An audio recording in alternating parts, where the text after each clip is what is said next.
দেখ বুড়ো, তোর সাথে এখন আমি কি করতেছি। যা, তোর এখান থেকে ভাত খাওয়া লাগবে না। বৌমা, বাহ বাহ,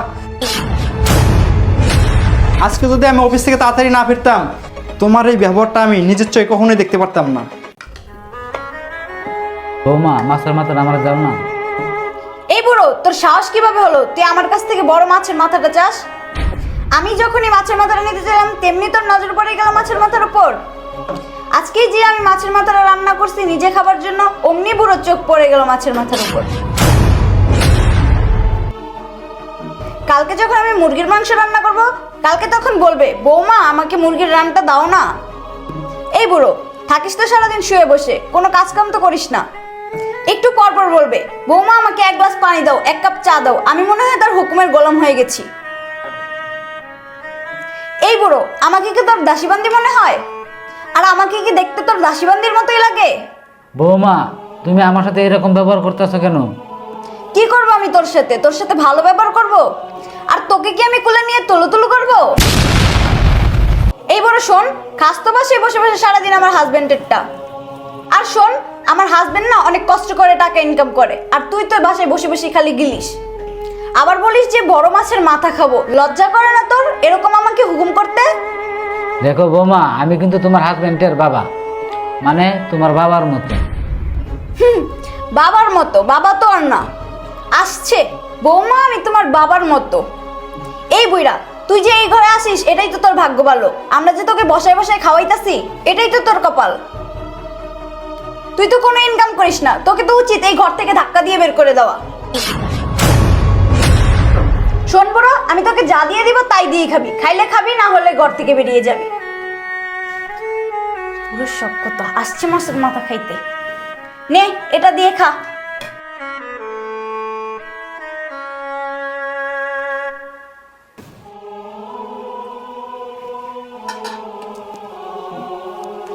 বুড়োর এক পা কবরে চলে গেছে, এখন দেখি আবার ছোট বাচ্চাদের মতো কান্না শুরু করছে। দেখ বুড়ো, এখানে কোনো কান্নাকাটি চলবে না। তোকে যেটা দিয়ে দিছি ওইটা দিয়ে খাইলে খা, নাইলে এখান থেকে যা।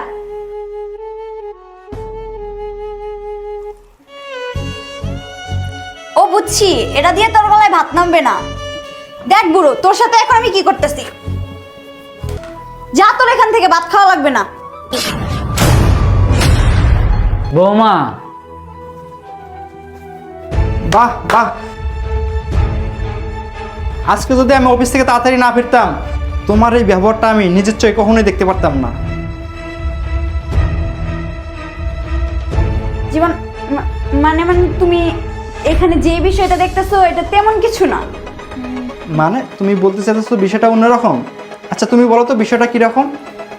জীবন, মানে মানে আমি জানতাম তুমি কিছুই বলতে পারবে না, কারণ তোমার নিজের কিছুই বলার নেই এখানে। আয়াত, বাবা তোমার কাছ থেকে কি এমন জিনিস খাইতে চাইছিল? সামান্য একটা মাছের মাথা? তার জন্য তুমি আমার বাবার সাথে এরকম একটা জঘন্য ব্যবহার করতে পারলা?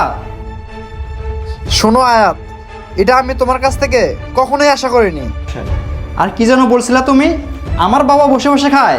আমার বাবা বসে বসে খাবে না তো তোমার বাবা বসে বসে খাবে? শোনো আয়াত, তুমি হয়তো পরের ঘরের মেয়ে। আমি তোমাকে ভালোবেসে বিয়ে করছিলাম। তোমার যেমন আমার উপর অধিকার আছে, ঠিক তেমন আমার বাবারও আমার উপর অধিকার আছে। কেন জানো, তুমি যাকে বুড়ো বুড়ো বলতেছো না, সেই বুড়োটাই আমাকে কোলে পিঠে করে অনেক কষ্ট করে তিলে তিলে মানুষ করছে।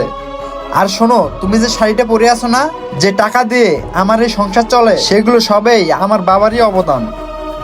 বাবা যদি আমাকে কষ্ট করে না লেখাপড়া করতো তাহলে আমি এই পজিশনে কখনোই যেতে পারতাম না।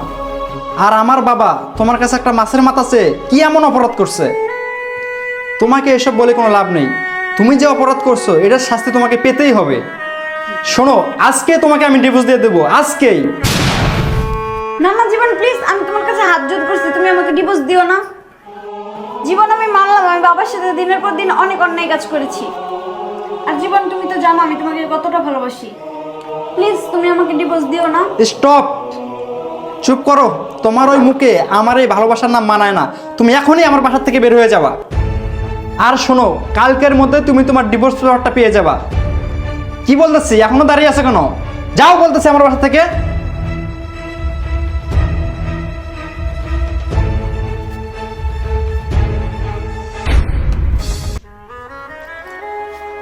বাবা তুই আমার এত ভালোবাসিস, আমার জন্য তোর বউকে তুই এভাবে ছেড়ে দিলি? হ্যাঁ বাবা, আমি তোমার ভালোবাসার জন্য সব কিছু ত্যাগ করতে পারি। আসসালামু আলাইকুম বন্ধুরা, যারা যারা আমার মতো বাবাকে ভালোবাসেন তারা এই ভিডিওটা লাইক কমেন্ট শেয়ার করে সবাইকে দেখার সুযোগ করে দেবেন। ধন্যবাদ সবাইকে।